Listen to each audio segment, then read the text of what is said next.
Hello friends, welcome to my YouTube channel Shivani's Blog. আশা কৰিছো নিশ্চয় সকলো ভালে আছে আৰু ময়ো ভালে আছো। অন্য দিনৰ দৰে আকৌ মই আপোনালোকৰ মাজলৈ এটি নতুন ৰেচিপি লৈ আহিছো। একদম সিম্পল ৰেচিপি লৈ আহিছো আজি আপোনালোকৰ মাজলৈ আৰু এতিয়া হেৱালি ফুলৰ বতৰ যিহেতু মই হেৱালি ফুল আজি ঘৰতে হেৱালি ফুলৰ বৰা বনাম আৰু ভাবিলো আপোনালোকৰ মাজতো শেয়াৰ কৰিম বুলি। সকলোৱে অলৰেডি এইবোৰ বনাই খাইছে তথাপিও বনাম যিহেতু আপোনালোকৰ মাজত শেয়াৰ কৰিম আৰু বেছি দেৰি নকৰি বলক আজিৰ ভিডিঅটো আৰম্ভ কৰো। এয়া মই হেৱালি ফুল লৈছো একেটা আৰু এখিনি মই এতিয়া ধুনিয়াকৈ ধুই লম আৰু মই এয়া 2 চামুচ বেসন লৈছো আৰু মই এয়া জিৰা গুৰি দি দিছো আৰু আপোনালোকে ৰেড চিলি নয়বা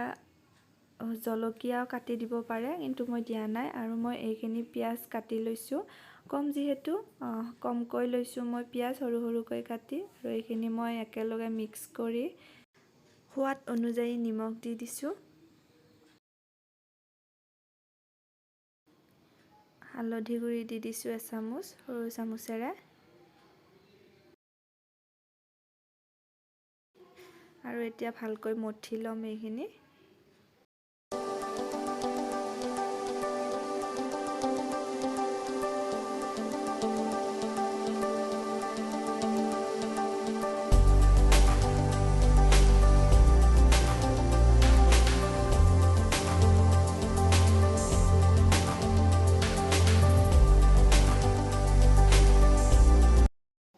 ভালকৈ মঠি লৈছো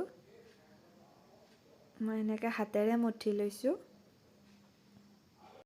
এতিয়া মই ইয়াতে 1 চামুচো নহয় 1 চামুচতকৈ কম মই বেকিং পাউডাৰ দি দিছো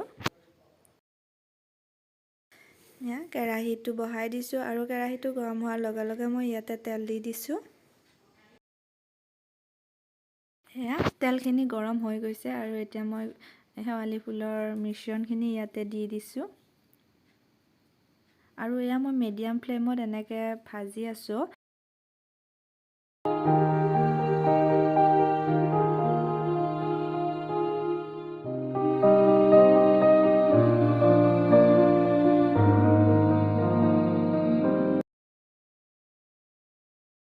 এয়া আমাৰ পকৰি ৰেডি হৈ গৈছে প্ৰায়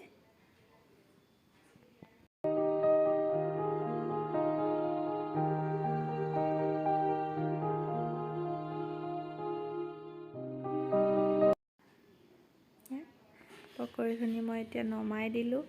আৰু এনেকৈ একদম সিম্পলৰে আপোনালোকে বনাই চাব পাৰে একদম সহজ উপায়েৰে